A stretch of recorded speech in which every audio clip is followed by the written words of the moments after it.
है। देश की एक पूरी लिबरल जमात बेसब्री से इंतजार कर रही थी। उस बेल को आज तगड़ा झटका मिला।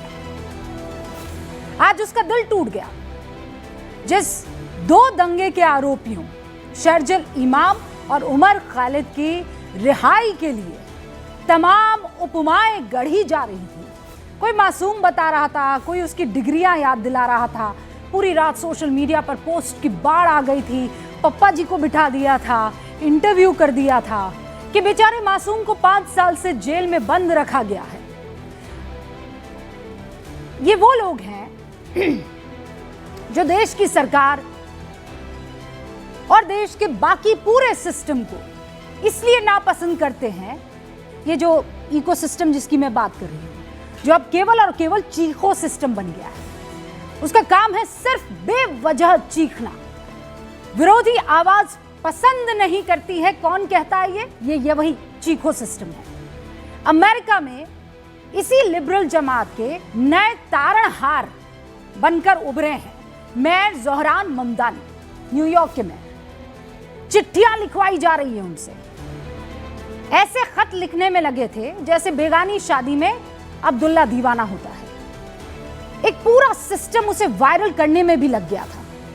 लेकिन इतनी सारी मेहनत देश के सुप्रीम कोर्ट में नहीं चल पाई। हथौड़ा चला किसका? सुप्रीम कोर्ट का। और यकीन मानिए, इस हथौड़े की चोट से जो जख्म है वो इतना गहरा हुआ है कि 1 साल तक इन कथित बुद्धिजीवियों की आह निकलती रहेगी। क्योंकि कोर्ट ने शर्जिल इमाम और उमर खालिद की जमानत को रद्द कर दिया है और यह भी शर्त रख दी है कि संरक्षित गवाहों के बयान दर्ज होने के बाद या फिर आदेश के 1 साल पूरा होने तक दोनों दोबारा जमानत याचिका नहीं लगा सकते हैं। जिसे मासूम पढ़ा लिखा दिखाने का फर्जी नैरेटिव बनाने की कोशिश हो रही थी, कच्चा चिट्ठा हमारे सर्वोच्च न्यायालय ने दिखा दिया।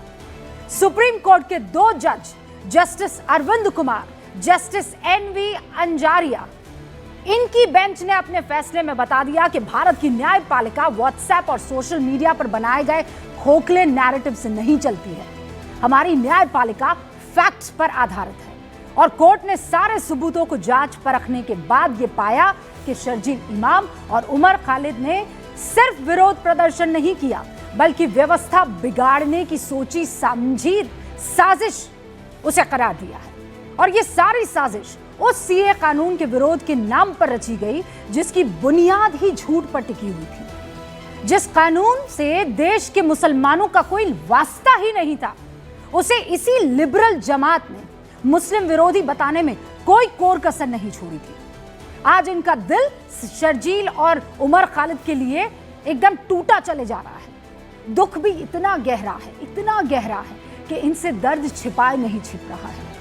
कांग्रेस सरकार में देश के कानून मंत्री रहे अश्विनी कुमार सुप्रीम कोर्ट के शर्जिल इमाम और उमर खालिद की बेल रिजेक्ट करने के फैसले पर एकदम से सच बोल गए। कहते हैं कि आज इस देश में लिबर्टेरियन लोग सबसे ज्यादा नाखुश होंगे। सवाल है कि क्यों नाखुश होंगे?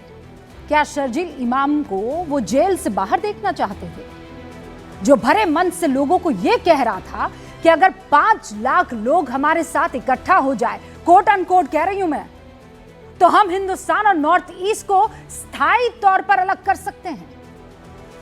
उस उमर खालिद को जेल से बाहर देखना चाहते हैं, जो भरे मंच से भीड़ को कहता है कि 24 तारीख को जब डोनाल्ड ट्रंप हिंदुस्तान आएंगे तो ये बताएंगे कि हिंदुस्तान की आवाम सरकार के खिलाफ लड़ रही है। और ऐसा नहीं है कि ये सिर्फ बयान भरते, इन दोनों बयानों का असर जमीन पर दिखा। 17 फरवरी 2020 को उमर खालिद ने अमरावती में यह बयान दिया। 23 फरवरी 2020 को देश की राजधानी में दंगा हो गया, दिल्ली में। यही वो वक्त था जब भारत में अमेरिकी राष्ट्रपति डोनाल्ड ट्रंप मौजूद थे। वो दिल्ली में थे।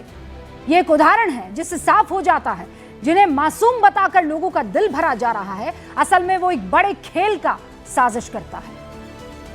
और इसी साजिश के लिए उमर खालिद पर 2 FIR दर्ज हुई है। FIR नंबर 101/2020 ये कहती है कि उमर खालिद ने दंगा करवाया, 2 समुदायों में नफरत फैलाने की साजिश रची, पुलिस को टारगेट किया। FIR नंबर 59/2020 में यूएपीए की धारा 16 कहती है कि उमर खालिद आतंकी काम में शामिल है। यूएपीए की धारा 18 कहती है कि वो आतंकी साजिश में शामिल था। यूएपीए की धारा 39 कहती है कि आतंकियों की सहायता कर रहा था और समय रहते अगर इन्हें पकड़ा नहीं जाता तो शायद दंगे पूरे देश में फैल जाते। नॉर्थ ईस्ट को भारत को बाकी हिस्से से काटने की कोशिश भी होती, क्योंकि इसके पीछे जो इकोसिस्टम काम कर रहा है वो सिर्फ भारत तक सीमित नहीं है। सोचिए, उमर खालिद को जब बहन की शादी के लिए पैरोल मिली, उसी वक्त सूत्र बता रहे हैं कि उसके माँ बाप अमेरिका में मौजूद थे। वहां न्यूयॉर्क के मेयर ज़ोहरान ममदानी और कई ऐसे अमेरिकी सांसदों से मिलते हैं जो बाद में उमर खालिद के समर्थन में एक्स पर पोस्ट करने वालों में शामिल होते हैं। 30 सितंबर 2025 को 8 अमेरिकी सांसदों ने अमेरिका में भारतीय राजदूत को उमर खालिद के समर्थन में बाकायदा एक लेटर लिखा और यह टाइमलाइन सुप्रीम कोर्ट के आदेश की तय तारीख से कुछ दिन पहले की है। यानी पूरा ये चीखो सिस्टम कोर्ट पर दबाव बनाने में जुटा हुआ था, फ्रॉम अमेरिका टू इंडिया। और ये सब कोशिश उस शख्स के लिए जिस पर भारत में दंगे भड़काने की साजिश का आरोप है। दिल्ली दंगे में 53 लोगों की मौत हुई, 700 से ज्यादा घायल हुए। और ये जान लीजिए कि आतंकी सिर्फ वो नहीं जो लोगों को मारो या खुद बम बनकर उड़ जाएं। आतंकवाद की परिभाषा सिर्फ इतनी भर नहीं है। आतंकवाद वो भी है जो देश में भोले भाले युवाओं, लोगों के दिमाग में देश के खिलाफ नफरत भर दे। आतंक वो भी है जो लोग जो देश को बांटने की चाहत रखते हैं उसको किसी भी कीमत पर लोगों के जहन में उतार दे। आतंक वो भी है जो देश को हिंसा में झोंकने की साजिश रचे। और ये सब करने के लिए हथियार की जरूरत नहीं होती है, इन सब के लिए खतरनाक सोच की जरूरत होती है। और ऐसे लोगों की वजह से एक बड़ी जमात हथियार उठा लेती है, निशाना मासूम लोगों को बनाया जाता है। ऐसी ही सोच से प्रभावित होकर कोई गाड़ी में बम लगाकर फट जाता है। दिल्ली के लाल किले पर 10 नवंबर को डॉक्टर उमर ने भी ऐसा ही किया था। सुप्रीम कोर्ट में उमर और शर्जील को बचाने की दलील देने वाले भारत में बोलने की आजादी के नाम पर कुछ भी बोल देते हैं और सोचते हैं कि संविधान ने यह ताकत उन्हें दी है तो चलो इस्तेमाल कर ले। ये जान लीजिए, अगर वो भारत की जगह ईरान में होते, दंगा फैलाने और लोगों की जान लेने की साजिश में मौत की सजा मिलती उनको। सऊदी अरब में प्रदर्शन का हक तक नहीं है। इस धरती पर पैदा हुए हैं, हर चीज की आजादी मिली है, तो क्या देश के खिलाफ साजिश रचेंगे और फिर पकड़े जाएं तो विक्टिम कार्ड खेलेंगे? हमें तो धर्म देखकर फंसाया जा रहा है, हमारा नाम फला धर्म से जुड़ा हुआ है, इसीलिए हमको टारगेट किया जा रहा है। देश की लोकल अदालत ने जमानत नहीं दी, दिल्ली की हाई कोर्ट ने जमानत नहीं दी, देश के सुप्रीम कोर्ट ने जमानत नहीं दी। हमारे देश में अदालतें लोकतंत्र के सबसे मजबूत पिलर में से एक है और आईना दिखाते हुए उस अदालत ने बता दिया कि आजादी का मतलब हिंसा फैलाना नहीं है। ये बुद्धिजीवी जिस संविधान के अनुच्छेद 21 के तहत मिले व्यक्तिगत आजादी पर इतरा रहे हैं, सुप्रीम कोर्ट ने बता दिया है कि देश की सुरक्षा के दायरे में ही व्यक्तिगत आजादी मिलती है। देश की सुरक्षा की कीमत पर आपको यह काम नहीं करने देंगे। और इसीलिए आज गूंज में बड़ा सवाल ये कि क्या लिबरल होने का मतलब देश के खिलाफ चले जाएंगे? जिन्हें सुप्रीम कोर्ट पहली नजर में प्रमुख साजिशकर्ता मान रही है, उनसे संवेदना क्या किसी साजिश का हिस्सा है? देश विरोधी मानसिकता का असल इलाज क्या है? आज इसी पर गूंज शुरू करते हैं।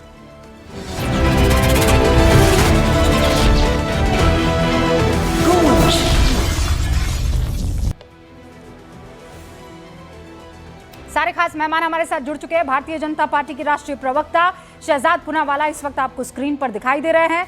राजनीतिक विश्लेषक कांग्रेस का पक्ष रखने वाले निखिल जैन आपको स्क्रीन पर दिखाई दे रहे हैं। हमारे साथ आम आदमी पार्टी के राष्ट्रीय प्रवक्ता निवांश शर्मा इस वक्त आपको स्क्रीन पर दिखाई दे रहे हैं। हमारे साथ वरिष्ठ वकील जेबा जोआरिया भी इस वक्त आपको स्क्रीन पर दिखाई दे रही हैं। इनफैक्ट पहली मर्तबा मेरे साथ डिबेट में जुड़ रही हैं, लेकिन आपने बहुत सारे अलग अलग चैनल्स पर इनको देखा होगा। बहुत प्रखर और मुखर आवाज़ है। जेबा असम से ताल्लुक़ रखती हैं और बहुत कड़क लहजे में देश के दुश्मनों को जवाब देती है। So welcome Zeba and welcome to everybody else. Supreme court के वकील कपिल मदान भी इस वक्त हमारे साथ जुड़ चुके हैं और सुप्रीम कोर्ट में ही वकालत करते हैं ईश्वरन भंडारी जी।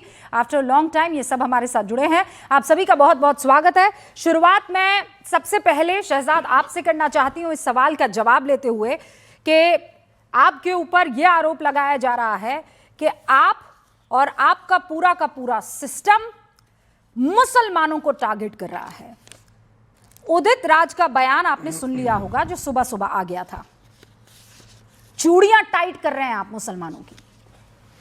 इनको मुसलमान केवल अफजल, याकूब, बाटला हाउस एनकाउंटर के आतंकी शर्जील इमाम और उमर खालिद में ही नज़र आता है। इनको एपीजे अब्दुल कलाम में नहीं नज़र आता, इनको उस्ताद बिस्मिल्लाह खान में नज़र नहीं आता, इनको वीर अब्दुल हामिद में नज़र नहीं आता, इनको केवल औरंगज़ेब और टीपू सुल्तान में ही मुसलमान नज़र आता है।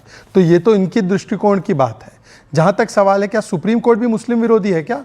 मतलब शर्जील इमाम और उमर खालिद को न केवल बेल डिनाई किया, रूबिका जी आज एक ऐतिहासिक घटना हुई, 1 साल तक ये बेल नहीं डाल सकते अपनी, 1 साल तक। उसके अलावा कहा गया है कि ये इंटेलेक्चुअल आर्किटेक्ट है जो दिल्ली में हुआ, जो हुआ दिल्ली में प्री मेडिटेटेड, मतलब संयोजित था, ये संयोग नहीं था, ये पूरी तरह से सुनियोजित था, ये स्पॉन्सर्ड था, ये स्पॉन्टेनियस नहीं था, ये ऑर्गेनाइज था, ऑर्गेनिक नहीं था।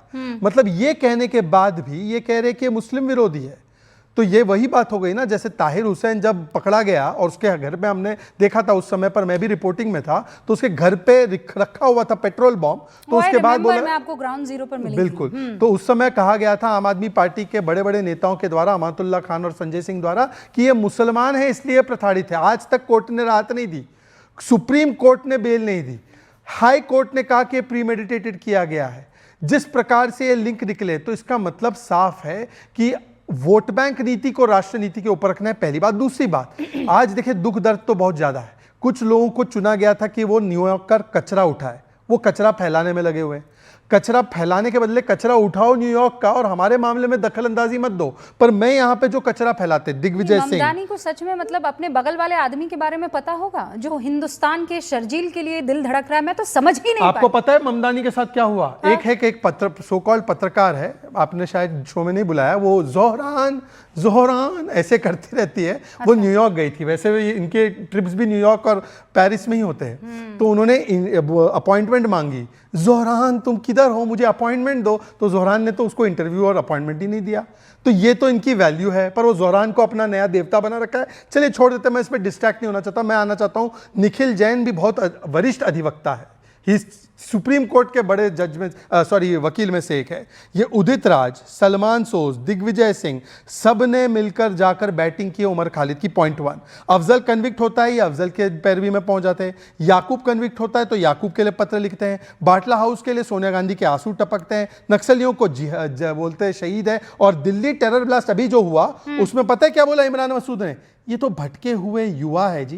तो देखिए, मोदी विरोध में उतरते उतरते देश विरोधी टुकड़े टुकड़े गैंग। अब ये नव्यन शर्मा जो है ना, ड्रामे में एक्सपर्ट है, पर ये देखिए, ये तो खुद कांग्रेस ने बोला है कि इनका लिंक खालिस्तानियों के साथ, गुल पनाग ने बोला है कि खालिस्तानियों के साथ फ्लर्टिंग करते हैं। हाँ। और ये ताहिर हुसैन के लिए किस प्रकार की पैरवी कर रहे थे। संजय सिंह ने बोला ताहिर हुसैन का तो बेचारे के घर में मौत घुस गई। ओके, वो तो बेचारे पीड़ित है। प्रवक्ता निवान शर्मा इसका जवाब देंगे, लेकिन उससे पहले निखिल, आपकी तरफ भी ये सवाल आता है।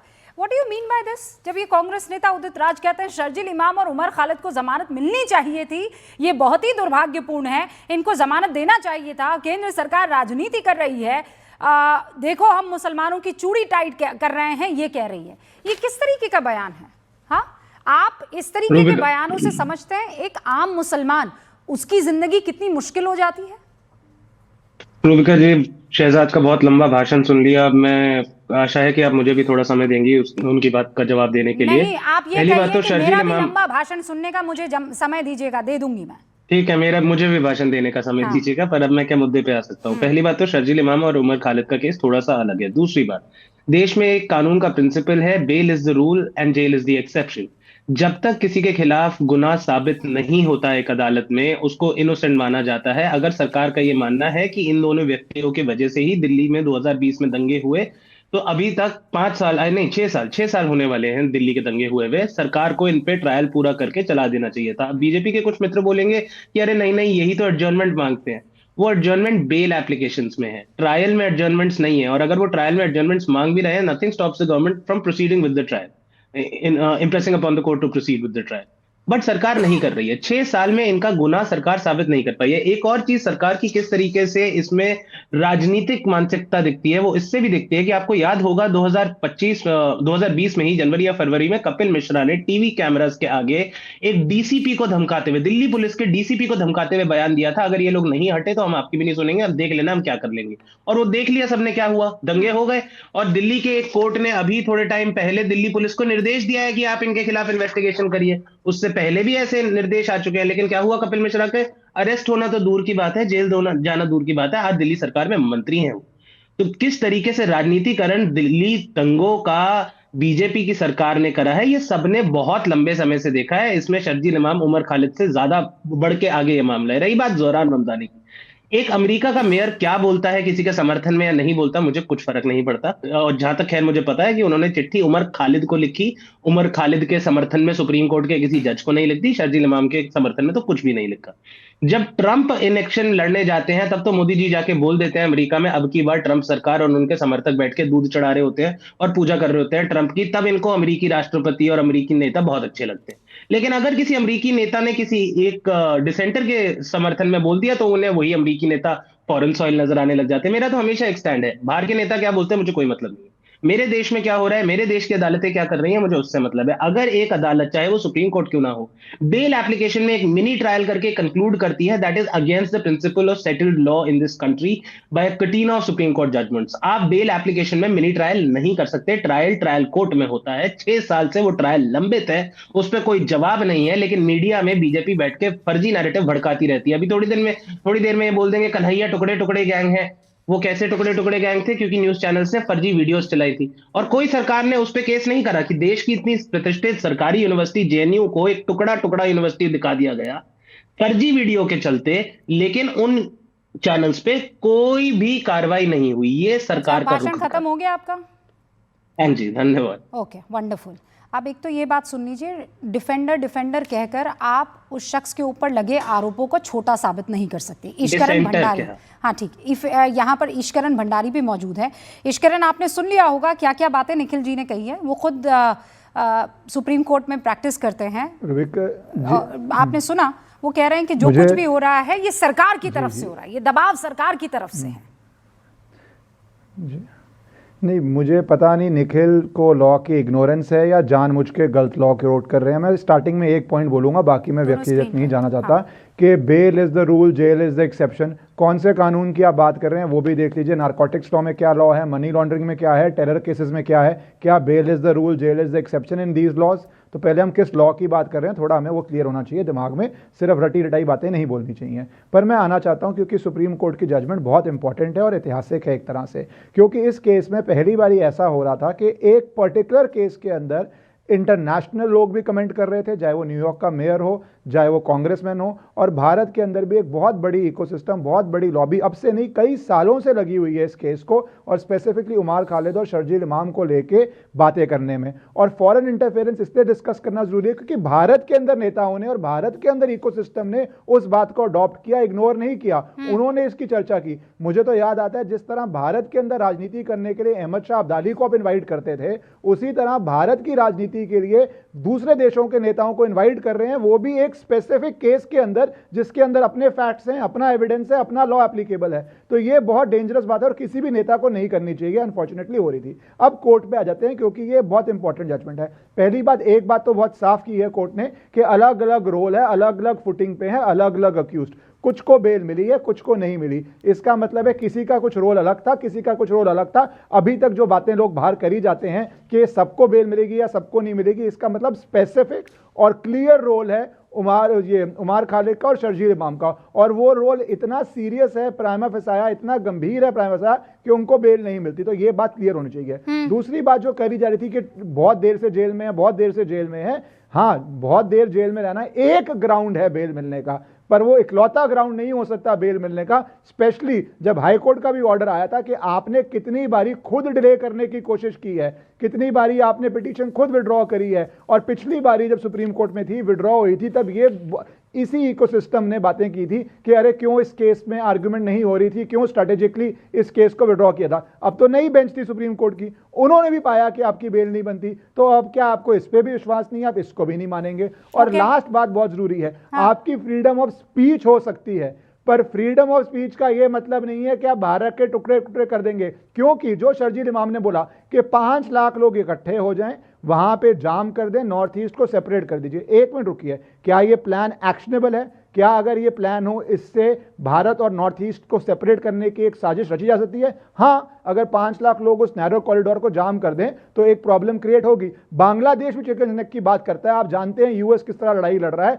आप जानते हैं टेरर के कितने फ्रंट्स हैं, आप जानते हैं स्टूडेंट की बात नहीं है, डॉक्टर्स भी बॉम्ब ब्लास्ट कर रहे हैं। हर इंडिविजुअल केस तो उसके मेरिट्स पे देखा जाना पड़ेगा। तो आपकी freedom of speech does not mean कि आप लोगों की सांसों से उनको फ्री कर दें, उनको मार दें। तो ये बात मेरे ख्याल से इस केस में बहुत क्लियर हो गई है और सुप्रीम कोर्ट का फैसला मेरे हिसाब से बहुत इंपॉर्टेंट था। और फ्यूचर में भी जो फ्यूचर स्टूडेंट्स हैं उनके लिए जो देख रहे हैं, प्लीज आप इन बहकावों में मत आइए, ऐसी कॉन्स्पिरेसीज का हिस्सा मत बनिए। ऑलराइट, कपिल मतान भी यहाँ पर मौजूद हैं, वरिष्ठ वकील हैं वो भी सुप्रीम कोर्ट में।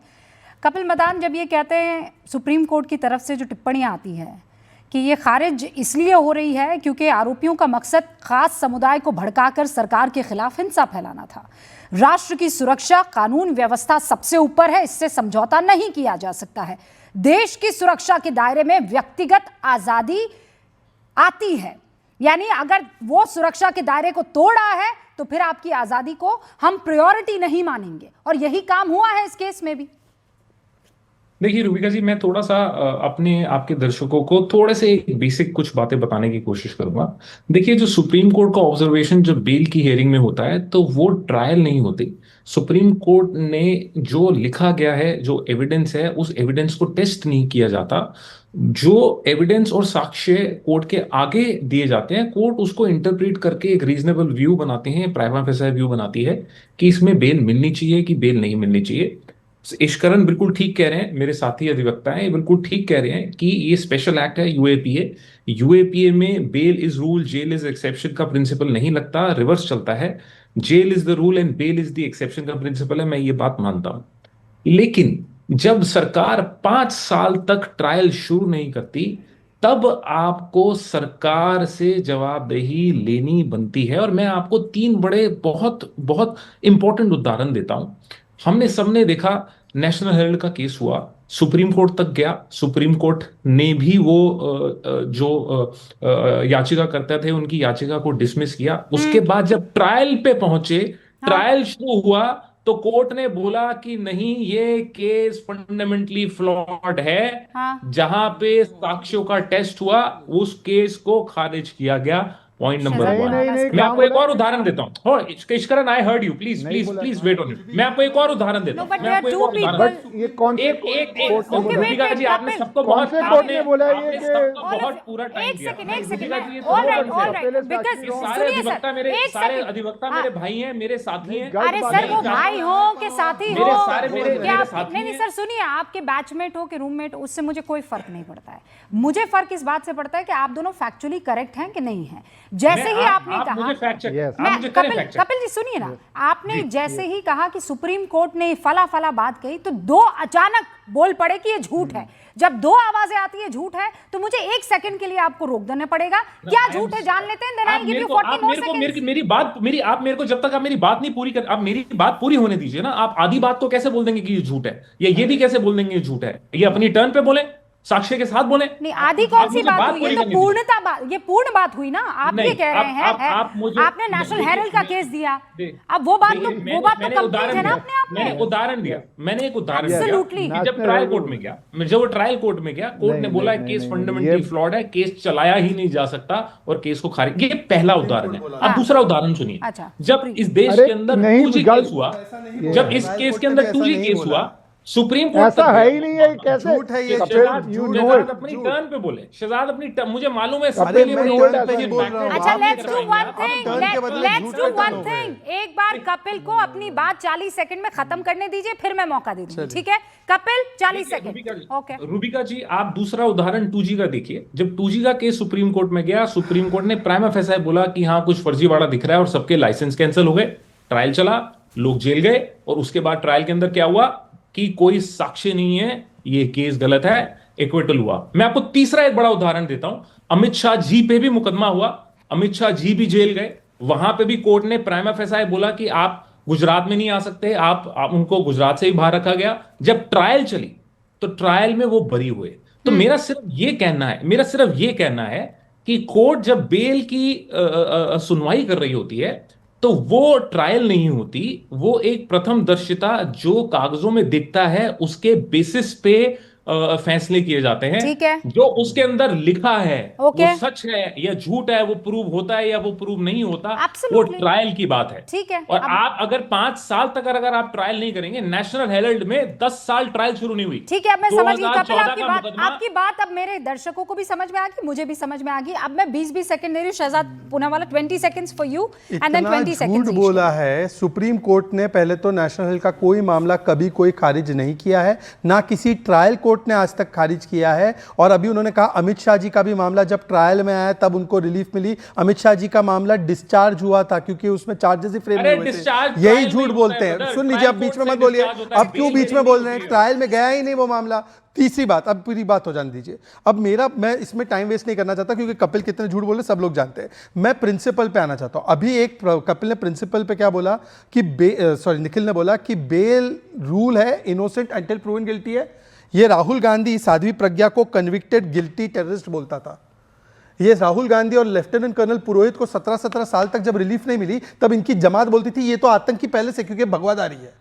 तब उनका कैसा रूल वहां पे चलो चैलेंज चेंज हो जाता था। अच्छा कपिल जी 10 सेकंड और, कपिल जी बोलना क्या चाह रहे हैं? अगर कपिल जी का कहना है, सुन लीजिए, कि कोर्ट राहत देता ही है ए मामले में, बी मामले में, सी मामले में, तो सुप्रीम कोर्ट में भी दे देता। तीसरी बात, कोर्ट में चार्जशीट फाइल करना एजेंसी का काम है, चार्जशीट फाइल करने के बाद ट्रायल करना एजेंसी का या सरकार का नहीं, कोर्ट का काम है। और फाइनल फोर्थ बात, अभी उन्होंने कहा कि कन्हैया कुमार का कोई रोल नहीं था। कन्हैया कुमार पे भी हमने आरोप डाले। आम आदमी पार्टी की सरकार ने उनके खिलाफ जो है सेडिशन का केस आगे बढ़ाया, तो क्या आम आदमी पार्टी भी झूठ बोल रही थी? और फाइनली उमर खालिद ने बोला Kashmir illegally occupied by India और अफजल गुरु को सपोर्ट किया। ये उमर खालिद को जो अलग कर रहे थे शर्जील इमाम से निखिल जैन, अरे निखिल जैन बताइए कि क्या उमर खालिद के बयानों से आप इत्तेफाक रखते हैं? 2 more people और उसके बाद मैं डिबेट ओपन कर लूंगी। निवान, आप भी अपनी बात यहां पर रख लीजिए। यहां पे कन्हैया का भी जिक्र आ गया, कहा कि देखिए आखिरकार वो फर्जी निकला, लेकिन आपकी सरकार को याद दिला रहे हैं शहजाद पूनावाला कि उन्होंने ही इस मसले को आगे बढ़ाया था। उसके बाद ज़ेबा मैं आपके पास आऊं। रोध होके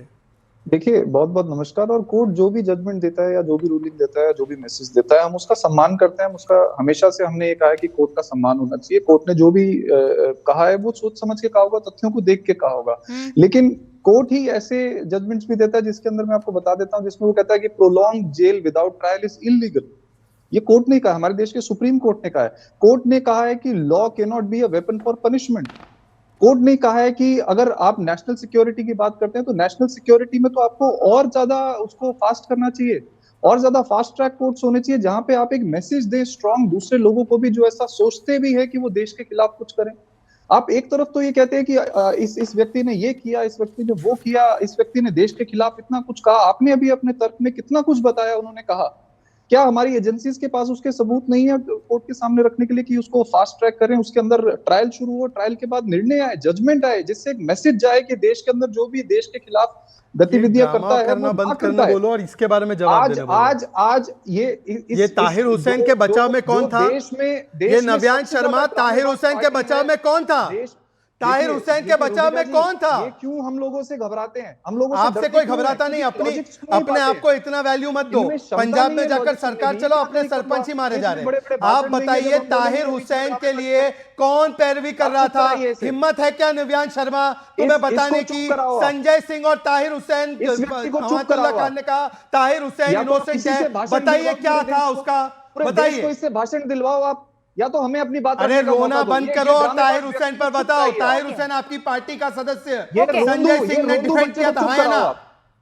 ऑलराइट, बोलती बंद क्यों है? नहीं, अरे भाई एक दूसरे पर आप ऐसे, जब हम अपनी बात कर रहे हैं, सुनिए सुनिए सुनिए, ये पैनल जब क्यों हम था? अपनी बात रख रहे हैं, ये बीच में क्यों पैनल बोल रहा क्यों है? था अरे सर? डरो मत, जवाब दो। तर्क के लिए शहजाद पुनावाला बात इस उन्हें हिंदू फिनिश। बच्चे को चुप कराओ आप। अरे हम भाई अपनी बात रुकिए, रख अरे रहे हैं। जवाब देने की हैसियत नहीं है क्या? रुकिए, दोनों अमानतुल्लाह रुक खान डिफेंड आप किया लोगों की हैसियत शहजाद बताओ। ताहिर पुनावाला, हुसैन को। Shehzad Poonawalla, let him speak, let him finish and then Tahir I give Hussain you से मौका। start करेगा। नहीं, एक सेकंड रुकिए, वो डिसाइड करेंगे ना। अच्छा, ताहिर हुसैन पे बोलने की कुछ नहीं है। अरे भाई वो डिसाइड ये करेंगे ना। Late him speak first. नहीं बोलेगा, लेट हिम फर्स्ट। नहीं बोलेगा। अमानतुल्लाह खान ने डरा कर रखा है निव्यान शर्मा को। देखिए, निवान, हमें- निवान, हमें निवान, लगता है निवान, कि निवान। अमानतुल्लाह खान ने डरा कर रखा है इसको। Shehzad Poonawalla, wait, I am the anchor of the show and I decide. So you Amanatullah Khan ने शो से पहले धमकाया इसको कि नहीं, बोलना पहले मत आप ताहिर उनको हुसैन। सुनेंगे और उसके बाद मैं हम चैलेंज डिबेट देता कर हूं, ताहिर सकते हुसैन पे नहीं बोलेगा ये। हैं। निवान, चैलेंज देता हूं, नहीं बोलेगा।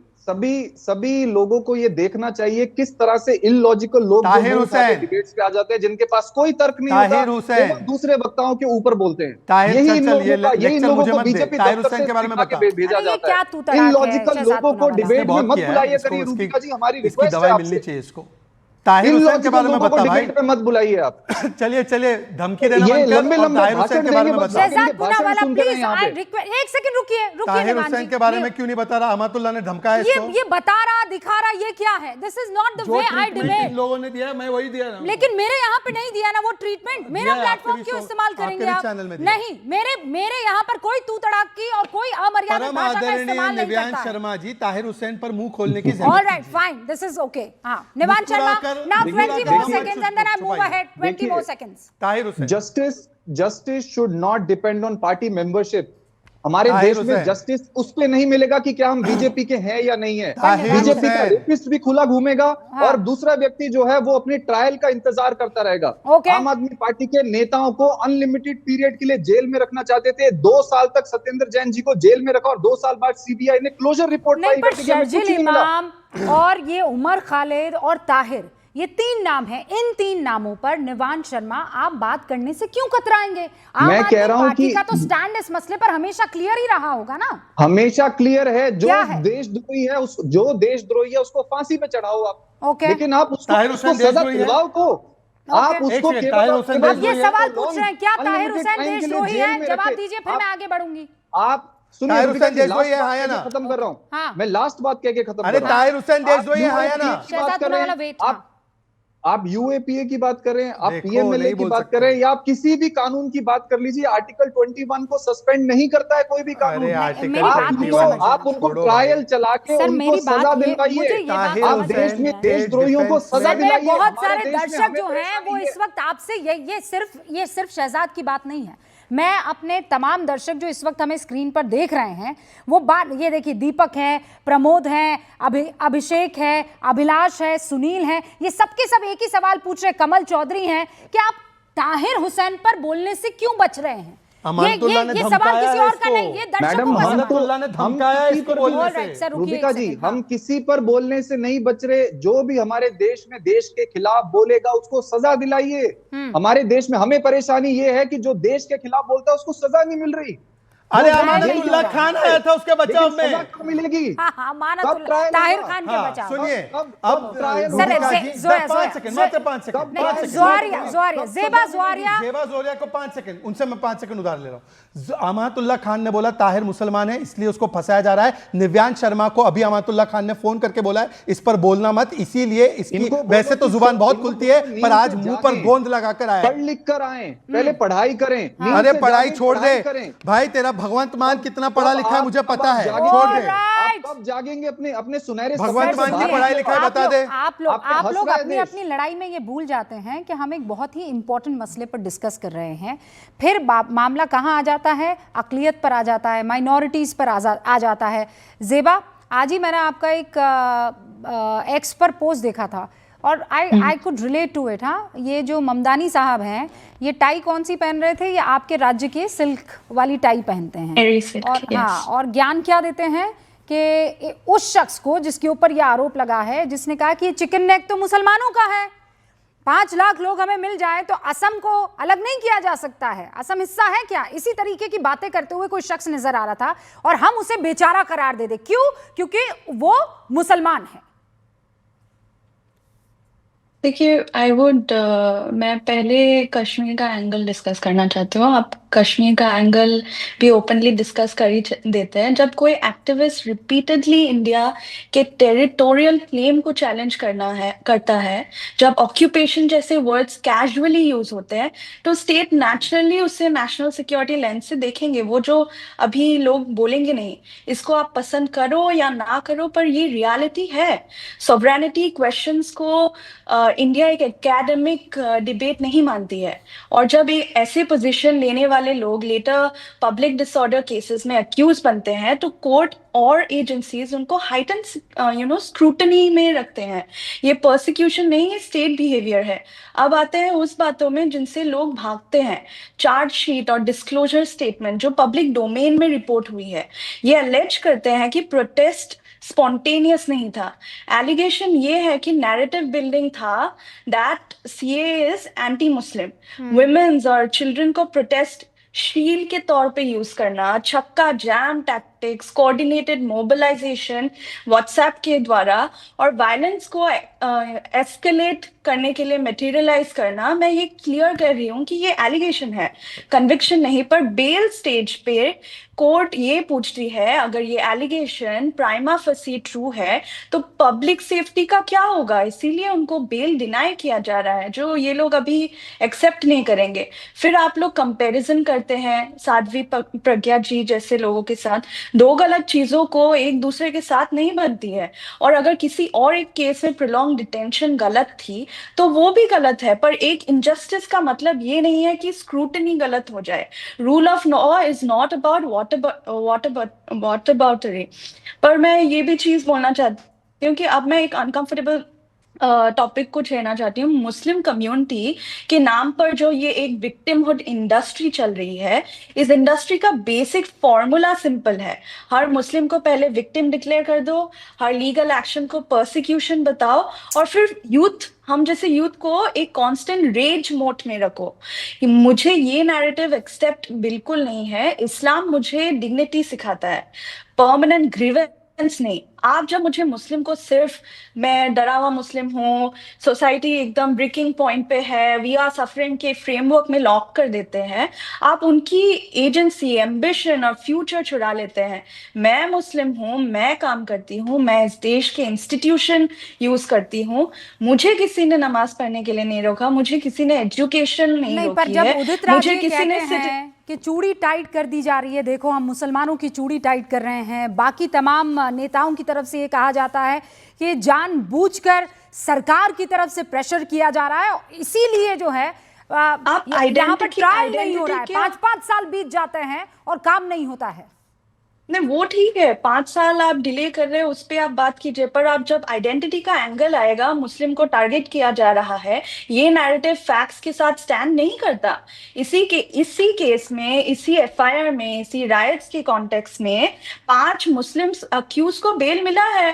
अगर ये गवर्नमेंट एंटी मुस्लिम है, सुप्रीम कोर्ट भी एंटी मुस्लिम है, हाई कोर्ट भी एंटी मुस्लिम है, तो सबको नहीं मिलना चाहिए था, सबको जेल में रहना चाहिए था। अगर रिलीजन के बेसिस पे होता तो बेल डिस्ट्रीब्यूशन ऐसे नहीं होती।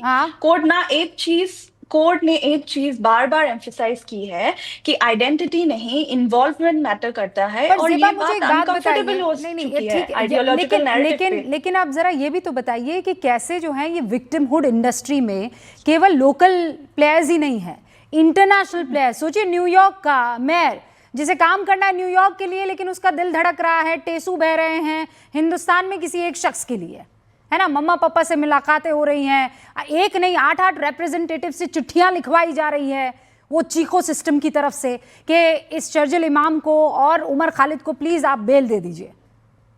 इंटरनेशनल कमेंट्री और ह्यूमन राइट्स क्रिटिसिज्म का भी रेफरेंस दिया जा रहा है, लेकिन हमें ये याद रखना चाहिए, इंडियन कॉन्स्टिट्यूशनल कोड्स फॉरेन ऑपेड्स के बेसिस पे डिसाइड नहीं होता। आप लेटर लिखिए, आप कुछ भी लिखिए, रूल ऑफ लॉ का मतलब सिर्फ लिबर्टी नहीं होता। रूल ऑफ लॉ का मतलब ये भी होता है कि कोर्ट्स पॉलिटिकल या इंटरनेशनल प्रेशर के आगे बेंड ना करें।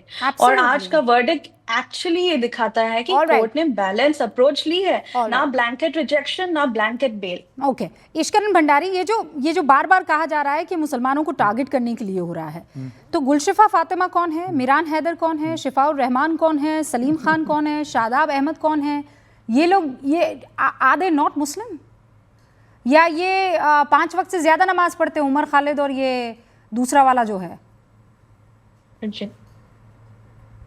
सिस्टम के लिए some people are more Muslim than other Muslims I guess. कभी ऐसा तर्क देने की कोशिश करते हैं लोग, और कभी उनके लिए इंटरनेशनल प्रेशर उठाते हैं और वो डिसाइड करते हैं, एक लॉबी डिसाइड करना चाहती है कि ये मुस्लिम है, इनको हम बोलेंगे मुस्लिम हो, बाकी लोग जिनको रिलीफ मिल रहा है हम मुस्लिम कार्ड नहीं खेलेंगे। जो अच्छा काम कर रहा है, अपना करियर बना रहा है, देश के लिए काम कर रहा है, उसको हम उस कैटेगरी में नहीं डालेंगे। जो हमारे लोग हैं उनको ही हम सिर्फ मुस्लिम कैटेगरी के अंदर डालेंगे। अब ऐसा चलता नहीं और देश ने उसको नकार दिया। यहाँ पे 3-4 वकील एक साथ बैठे हुए हैं, ये जरा ट्रायल वाला मसला बताइए जिस पर कपिल भी बार-बार बोल रहे हैं और निवान भी बोल रहे हैं।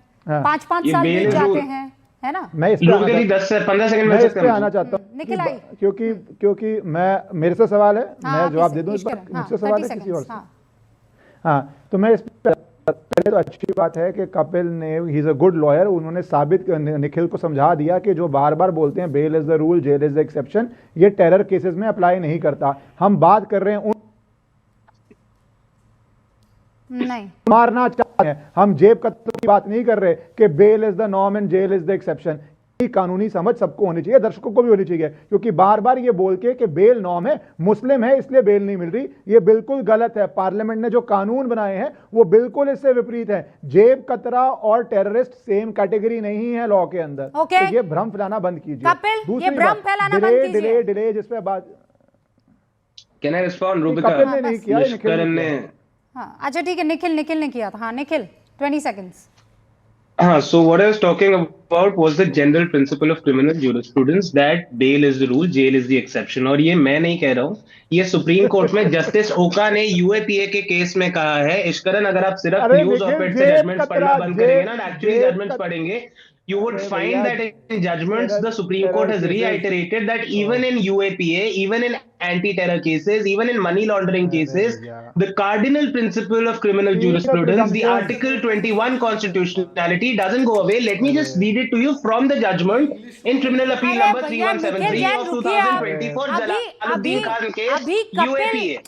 अभी कपिल मदान जी ने भी वही बात बोली थी जो इश्करन ने कही है। I am reading the judgment. मैं फिर आपको बता रही हूँ, अभी इश्करन ने भी वही बात बोली। आम आदमी भी इस बात को समझता है निखिल, for God's sake, जेब कतरे में और यूएपीए के आरोपों में एक आदमी जो जेल में बंद है, उन दोनों में जमीन आसमान का अंतर है, समझ रहे हैं? और आज ही सुप्रीम कोर्ट ने कहा है कि ट्रायल शुरू नहीं हुई है, 5 साल से जेल में बंद है, इसका मतलब ये नहीं है कि उसे जमानत मिल जाएगी। रूबिका, जलालुद्दीन खान जजमेंट है, यूएपीए के ऊपर है, पैरा 21, जस्टिस ओका clearly rights bail is the rule and jail is an exception, is a settled law, even in a case like the present case where there are stringent conditions for the grant of bail in the relevant statutes. जी, पहले तो मैं आपके दर्शकों को बता दूं जो YouTube पे देख रहे हैं, यहाँ पे एक वकील काले कपड़े में बैठा है, इसको छोड़ के बाकी सारे वकील ऐसे हैं कि विटनेस कोई सजा करा दे, तो इनके पीछे मत भागना।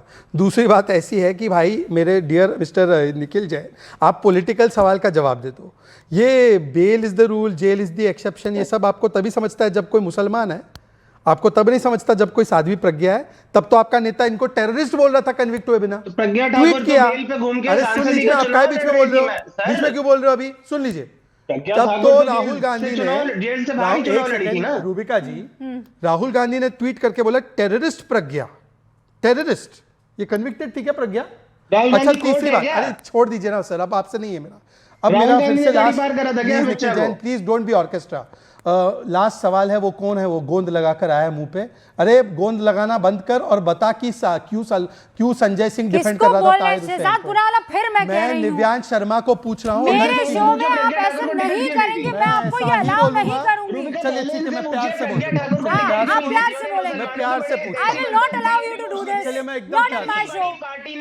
मिस्टर, अरे निखिल जी रुकिए भैया, रुकिए। रूबिका जी, बहुत परम आदरणीय निव्यांश शर्मा जी से मेरा सवाल है कि इन्होंने कहा कि देश के खिलाफ, प्लीज चुप रहिए निखिल जैन, प्लीज चुप रहिए, निखिल जैन प्लीज चुप रहिए। मेरे पास मैं ब्रेक ले रही हूँ, थैंक यू।